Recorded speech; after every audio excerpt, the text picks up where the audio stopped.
Мое открытое обращение направлено к людям, которые взяли на себя обязательство обеспечивать выполнение принципов местного самоуправления, гарантированных Конституцией и ратификацией Украины в 1997 году Европейской хартии местного самоуправления.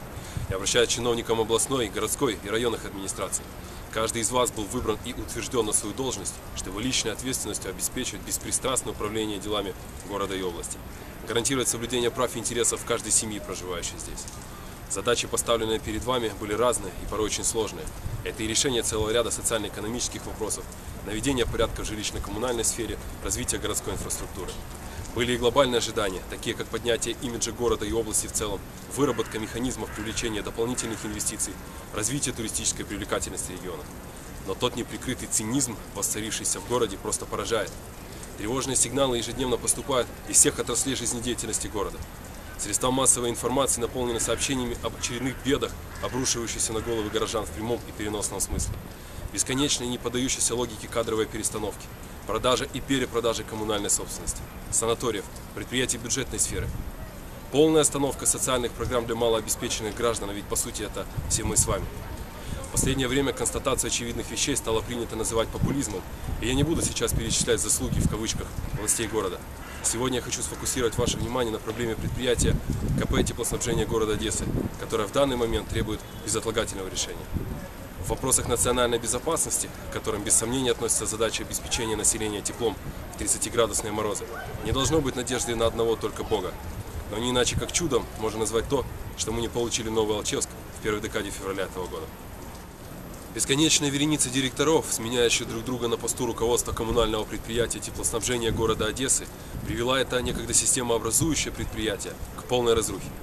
Несмотря на распоряжение Кабинета министров и решение городского совета еще в октябре 1999 года о передаче комплекса в собственность городской громады, предприятие продолжает передавать из рук в руки по клановому принципу. За последние годы здесь не было подписано, наверное, ни одного договора, ни одного соглашения, в котором бы красной нитью не проходила коррупционная составляющая, в той или иной форме, предполагающая хищение и откаты. И то, что город продолжает получать тепло, это прежде всего заслуга людей, по четверть века работающих на этом предприятии, и изо дня в день, и несмотря ни на что, выезжающих на аварийные прорывы.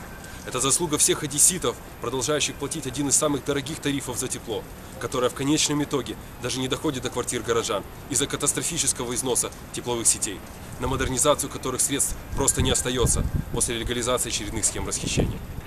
В четвертом квартале 2011 года мной был инициирован ряд запросов в различные органы городской власти с требованием разъяснить действия руководства коммунального предприятия относительно ликвидации группы досудебного взыскания долгов, которая помогала должникам производить реструктуризацию задолженности и привлечение на их место сторонних коллекторских организаций, занимающихся в прямом смысле выбиванием долгов с населения.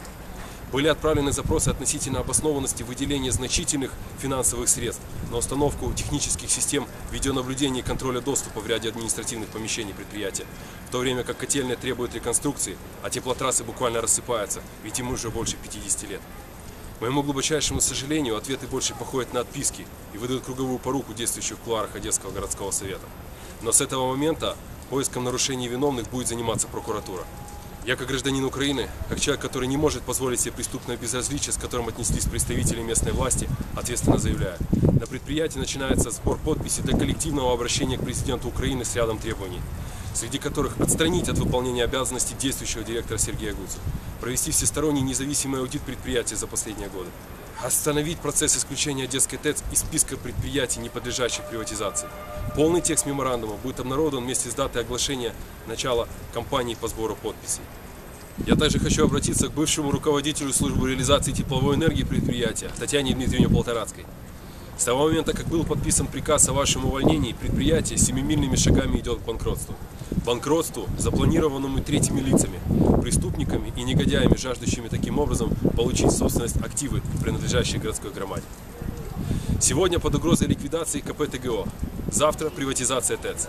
Под угрозой не только судьба тысяч сотрудников этих предприятий, а безопасность всего миллионного города. В этот сложный момент, Татьяна Дмитриевна, я прошу набраться мужества и согласиться возглавить предприятие под своим руководством. Я знаю точно, вам хватит сил и профессионализма отстоять интересы горожан перед безликим лицом коррупции. Вы много раз показывали этот опыт в бытность руководителя службы СРТ, уверен, справитесь и на этот раз. Сложно представить себе другую кандидатуру, за выдвижение которой также единогласно выступили бы сотрудники всего многотысячного коллектива. Предложение с представлением вас в качестве кандидата на должность руководителя коммунального предприятия теплоснабжения города Одессы будет размещено в тексте меморандума. И после одобрения всех подписавшихся под открытым письмом, оно попадет в канцелярию администрации президента, минуя органы местного самоуправления, отстранившись от управления города. Заканчивая, я хочу обратиться к следующему преемнику городской власти с ультиматумом. В моем родном и дорогом сердцу городе должен воцариться порядок. Должны и будут молниеносно решены все основные проблемы, беспокоящие горожан. Возвращена в управление городом вся коммунальная собственность, отданная за годы бесчинства проходимцев. Остановлена застройка склонов и побережья. Решены вопросы благоустройства и сферы ЖКХ. Если этого не будет выполнено, город будет без мэра до тех пор, пока такой духовной силы человек не заявит о себе. Можете считать это отправной точкой глобальных изменений в устройстве города и страны в целом. Отныне каждый чиновник будет персонально отвечать за каждое действие или бездействие. И для этого мне не понадобится ни депутатский мандат, ни президентские полномочия. Да поможет нам Бог.